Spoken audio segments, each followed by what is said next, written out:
बिल्कुल नहीं करते आप, तो पॉलिटिक्स भी नहीं समझ में आ रहा। गोपाल अग्रवाल जी के पास चलते, वही समझाएंगे। अग्रवाल साहब, किसी कर्मचारी संगठन ने स्वागत नहीं किया इसका, पसंद नहीं आई उनको स्कीम ये।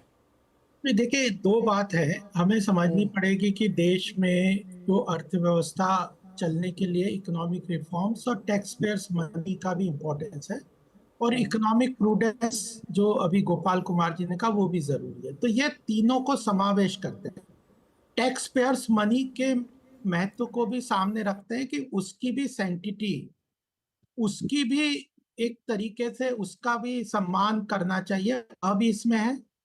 उसके बाद मिनिमम एश्योर्ड, सबसे बड़ी ओपीएस और डिमांड थी सरकारी कर्मचारियों की कि कोई मिनिमम एश्योर्ड अमाउंट मिलना चाहिए। इसमें मिनिमम एश्योर्ड अमाउंट है, और गोपाल कुमार जी ने कहा कि 50% ऑफ द बेसिक का इसमें सैलरी है, प्लस डियरनेस अलाउंस है, और इन्फ्लेशन इंडेक्सिंग के साथ भी वो है। तो यह बात भी एक चीज हमें समझनी चाहिए कि पिछले में डियरनेस अलाउंस और बेसिक का 50% था, इसमें बेसिक का 50 प्लस डियरनेस अलाउंस है। तो यह इसमें बेनिफिट होगा उनको, यह बात है उसमें।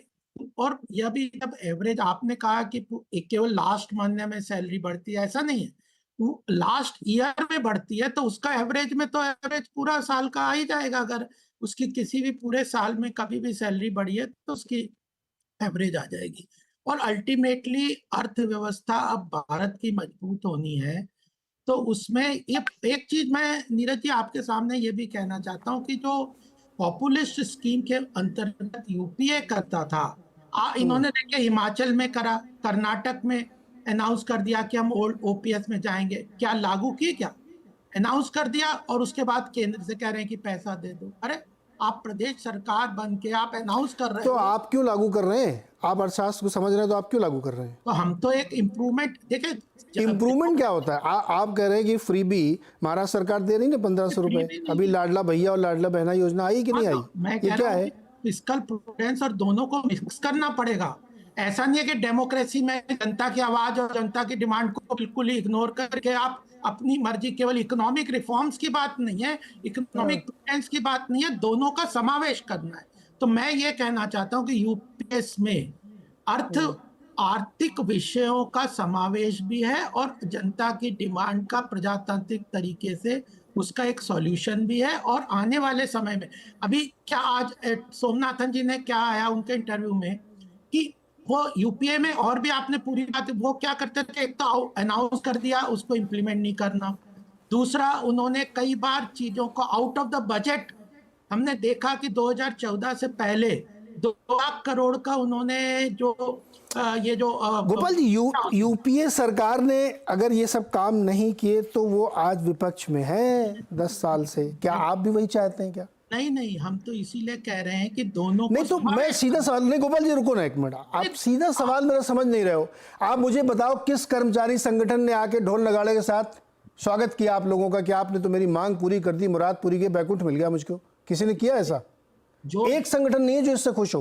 नहीं, जो जिसका पूरी तरह से इंटरेस्ट है, अगर पिछले ओपीएस में और इसमें फर्क तो है, 10% कंट्रीब्यूशन है, इसको कोई हम डिनाई थोड़े कर रहे हैं।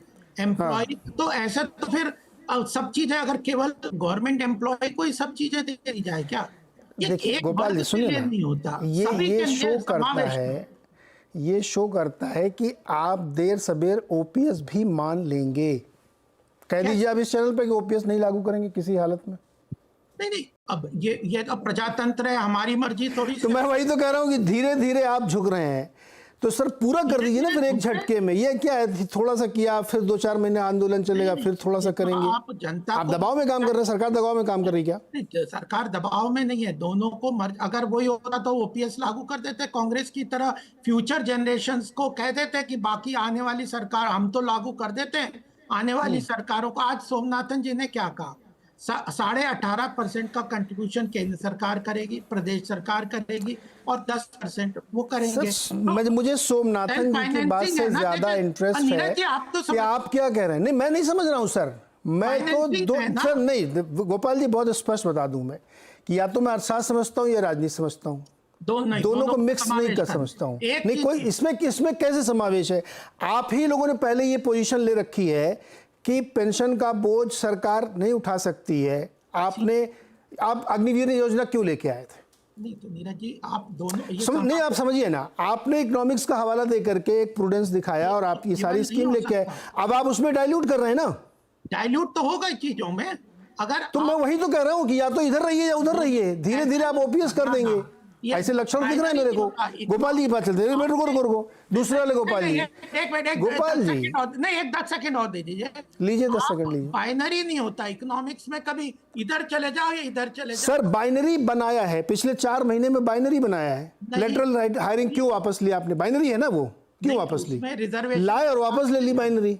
नहीं, बाइनरी है तो नहीं, सरकार को लगा। अरे जो चीज, एक गोपाल जी सुनो ना, एक चीज आप लेके आए, सोच विचार के लाए ना, थॉट प्रोसेस था ना उसके पीछे, हम एक प्रोग्राम लेके आ रहे हैं, आप उसको अगर 24 घंटे में वापस ले रहे हैं और ये हवाला देते हुए कि जनता पसंद नहीं कर रही, लोगों का विरोध है, तो पहले सोचना चाहिए ना ये सब चीजें।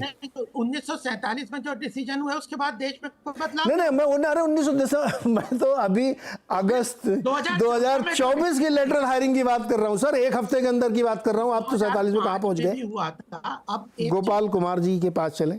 नहीं तो अब गोपाल जी, अरे सर एक बार दूसरे गोपाल जी, गोपाल अग्रवाल जी सुनो ना, गोपाल कुमार जी जी, आप एक्चुअली हैं, आप ज़्यादा समझते हैं इन सब चीज़ों को, तो आप फाइनेंशियल टर्म में भले ही इस बात को कह रहे हो कि एक फिस्कल प्रूडेंस है, इधर भी थोड़ा ना हो उधर भी थोड़ा, बीच का रास्ता निकालें। बीच के रास्ते की गुंजाइश आजकल के पॉलिटिव डिस्कोर्स में बची है क्या? आप दिन में 3 बार अपने फैसले बदल रहे हैं, तो कैसे बिलीव किया जाए? सामने वाले को लग रहा है कि अभी थोड़ा और दबाव बनाएंगे तो ओपीएस आएगी, और लाएंगे, अभी गोपाल जी लेके आएंगे ओपीएस। देखिए नीरज जी, इसकी शुरुआत 2022 में एक आंध्रा मॉडल ऑफ पेंशन आया था, कहते हैं Andhra model of guaranteed pension scheme बोलते हैं उसको, ठीक है। उसमें ये था नीरज जी कि 33% ऑफ लास्ट ड्रॉन सैलरी या 40% of the last drawn salary, 2 option थे, और उस ऑप्शन को एक्सरसाइज करने के लिए आपके कंट्रीब्यूशन रेट भी अलग अलग थे। तो जब बाकी सरकार ने जब ओपीएस की बात शुरू की कि हम पुराने ओपीएस को लेके आएंगे, तब एक आंध्र प्रदेश ने एक सोचा कि क्यों ना हम एनपीएस और ओपीएस को मिक्स करके इन्होंने एक बनाया। तो मुझे ये पता चल रहा है कि मुझे लग रहा है इसकी शुरुआत कहीं ना कहीं उस आंध्रा मॉडल ऑफ जीपीएस से निकल कर आता है, जहां से गारंटी भी देनी है, कंट्रीब्यूशन भी आना है, और एक बैलेंस ढूंढना है। जो गारंटी जो जनता को चाहिए वो गारंटी देना है, इकोनॉमिक्स को जो चाहिए कि जो कॉस्ट उसकी बिल्कुल रीजनेबल हो एक्सचेकर के लिए, वो भी होना है। बट पॉलिटिकली ये कहीं ना कहीं इकोनॉमिक्स और पॉलिटिक्स में आपको पता है हमेशा एक द्वंद्व रहता है, और कहीं ना कहीं ये दोनों ही ऑड सब्जेक्ट्स हैं जो एक दूसरे से मेल नहीं खाते। लेकिन जो मैं समझ रहा हूँ, मेरी एक पर्सनल राय है कि हमने ओपीएस की बात की, एक पार्टी ने ओपीएस की बात की और उन्होंने 4-5 स्टेट में अनाउंस भी किया हमें ओपीएस लाना है, बट जैसा अभी गोपाल अग्रवाल जी ने बताया कि वो इम्प्लीमेंट नहीं कर पाए। एक होता है अनाउंस करना, एक होता है एक आपके पास इम्प्लीमेंट करने की स्ट्रेटजी होना।